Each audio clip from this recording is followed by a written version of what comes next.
Masih ada anggaran penerima bansos selain PKH dan BPNT yang menjadi kabar gembira bagi penerima bansos tahap 2. Pada bulan Juni ini, setelah menerima bantuan PKH dan BPNT, pemerintah itu akan menyalurkan kembali berbagai bantuan ekstra bagi masyarakat yang terdata pada DTSEN. Berkat penggunaan sumber data baru ini memungkinkan penerima PKH dan BPNT mendapatkan kembali berbagai bantuan selain dari PKH dan BPNT. Kemudian, berdasarkan keputusan Kemensos terbaru terhadap penerima manfaat, Kemensos menambahkan kelompok sasaran penerima bantuan sosial dengan jumlah bantuan yang sangat signifikan dalam membantu kehidupan perekonomian penerimanya berupa dana tunai sebesar Rp10.800.000 per tahun. Dengan penambahan kelompok sasaran, maka resmi Kementerian Sosial memiliki 8 kelompok sasaran penerima. Nah, seperti apakah informasi lengkapnya? Ikuti terus, saya akan segera kembali setelah intro singkat berikut ini.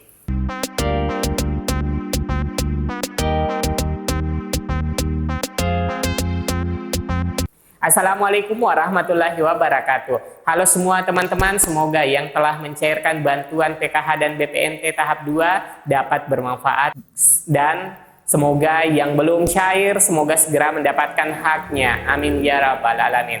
Nah, pada bulan Juni ini realisasi penyaluran bantuan sosial terus berjalan.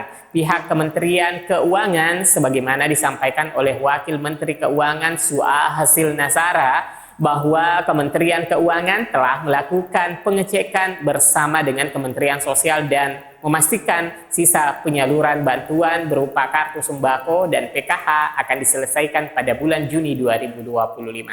Selain bantuan PKH dan BPNT, pada bulan Juni, pemerintah juga mengalokasikan anggaran berupa bansos dan stimulus ekonomi untuk mengungkit daya beli masyarakat, di mana umumnya adalah merupakan penerima PKH dan BPNT.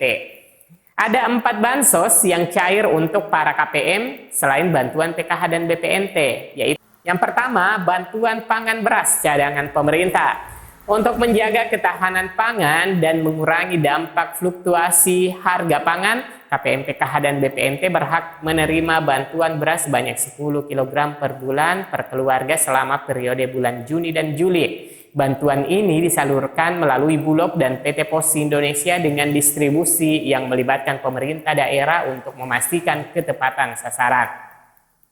Kemudian bantuan yang kedua, penebalan bansos untuk KPM BPNT sebanyak 18,3 juta rupiah sebesar Rp400.000. Saat ini realisasinya sementara berjalan dan juga diharapkan puncak pencairan pada minggu terakhir di bulan Juni 2025. Penebalan bansos merupakan paket stimulus ekonomi yang digagas oleh Presiden Prabowo sebagai respon terhadap ketidakstabilan harga kebutuhan pokok. Pemerintah menyalurkan penebalan bansos Rp200.000 per bulan untuk 2 bulan sehingga KPM dapat mencairkan Rp400.000 sekaligus. Bantuan ini diberikan untuk menjaga daya beli masyarakat, khususnya KPM, PKH, dan BPNT, agar tetap mampu memenuhi kebutuhan dasar di tengah tekanan ekonomi.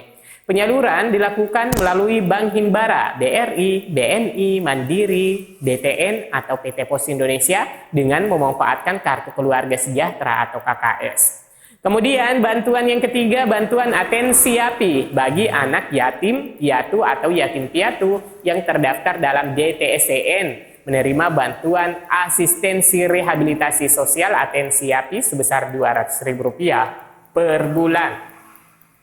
Pencairan dilakukan melalui transfer bank atau kantor pos, bertujuan untuk memenuhi kebutuhan dasar anak-anak rentan. Program ini tentu menjadi pelengkap bansos lain untuk kelompok spesifik. Kemudian untuk bantuan berikutnya adalah bantuan rehabilitasi sosial rumah tinggal, RST. Program RST sering disebut sebagai bantuan rumah tidak layak huni atau RUTILAHU, bertujuan memperbaiki kondisi rumah KPM yang tidak memenuhi standar layak huni, seperti atap bocor, dinding rusak, atau lantai tidak layak. Nah, pada bulan Juni 2025, bantuan RST disalurkan kepada KPM terpilih dengan nilai bantuan hingga 20 juta rupiah per rumah yang dapat berupa uang tunai ataupun material bangunan. Nah, program ini menyasar keluarga miskin dan rentan termasuk KPM PKH dan BPNT yang memiliki rumah dalam kondisi tidak layak berdasarkan verifikasi lapangan. Nah, kemudian aturan terbaru kelompok sasaran penerima PKH, baru-baru ini Kemensos merilis informasi terkait penggunaan data tunggal sosial ekonomi nasional DTSEN sebagai acuan utama dalam penyaluran program keluarga harapan PKH tahun 2025. DTSEN sebagai basis data terintegrasi digunakan untuk memastikan bantuan sosial tepat sasaran kepada keluarga miskin dan rentan di seluruh Indonesia. Aturan ini menegaskan bahwa hanya keluarga yang terdaftar dalam DTSEN yang berhak menerima bantuan PKH dengan proses verifikasi dan validasi melalui musyawarah desa kelurahan untuk menjamin akurasi data. Berdasarkan kebijakan terbaru, Kemensos menetapkan 8 kelompok sasaran penerima PKH untuk memenuhi kebutuhan dasar di bidang kesehatan, pendidikan, dan kesejahteraan sosial. Kelompok sasaran tersebut adalah ibu hamil nifas mendapatkan bantuan sebesar 3 juta rupiah per tahun untuk mendukung kesehatan ibu dan bayi. Kemudian anak usia dini 0-6 tahun menerima 3 juta rupiah per tahun guna memenuhi kebutuhan gizi dan stimulasi perkembangan awal. Lalu siswa SD sederajat diberikan Rp900.000 per tahun untuk mendukung keberlanjutan pendidikan dasar. Lalu siswa SMP sederajat mendapatkan Rp1.500.000 per tahunnya untuk memastikan kelanjutan pendidikan menengah pertama. Untuk siswa SMA sederajat itu menerima Rp2 juta per tahunnya guna mengurangi angka putus sekolah di jenjang menengah atas. Lalu lansia atau lanjut usia 60 tahun ke atas diberikan Rp2.400.000 per tahun untuk memenuhi kebutuhan dasar dan perawatan kesehatan. Penyandang disabilitas berat mendapat Rp2.400.000 per tahun untuk mendukung aksesibilitas dan kesejahteraan. Korban pelanggaran HAM berat menerima Rp10.800.000 per tahun sebagai bentuk kompensasi dan dukungan khusus. Kemensos melalui unggahan resmi di akun Instagram @kemensoseri pada 16 Juni 2025 menyatakan bahwa korban pelanggaran HAM berat atau ahli warisnya kini menjadi bagian dari komponen penerima PKH. Kategori ini ditujukan untuk memberikan bantuan dan rehabilitasi sosial kepada korban terdampak atau keluarganya sebagai bentuk pemulihan hak konstitusional dan kemanusiaan. Bantuan ini diberikan kepada korban dari 12 peristiwa pelanggaran HAM berat yang diakui pemerintah seperti peristiwa 1965 sampai 1966. Ada kerusuhan Mei 1998 dan tragedi di Aceh yang ditetapkan oleh Menteri Koordinator Bidang Politik, Hukum, dan Keamanan berdasarkan rekomendasi Tim Penyelesaian Non-Yudisial Pelanggaran HAM berat PPHAM.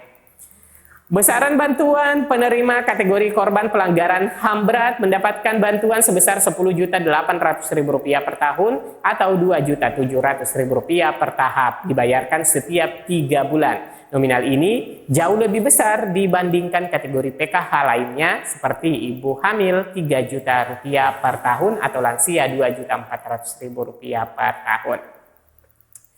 Ini mencerminkan perhatian khusus pemerintah terhadap pemulihan hak korban pelanggaran HAM berat.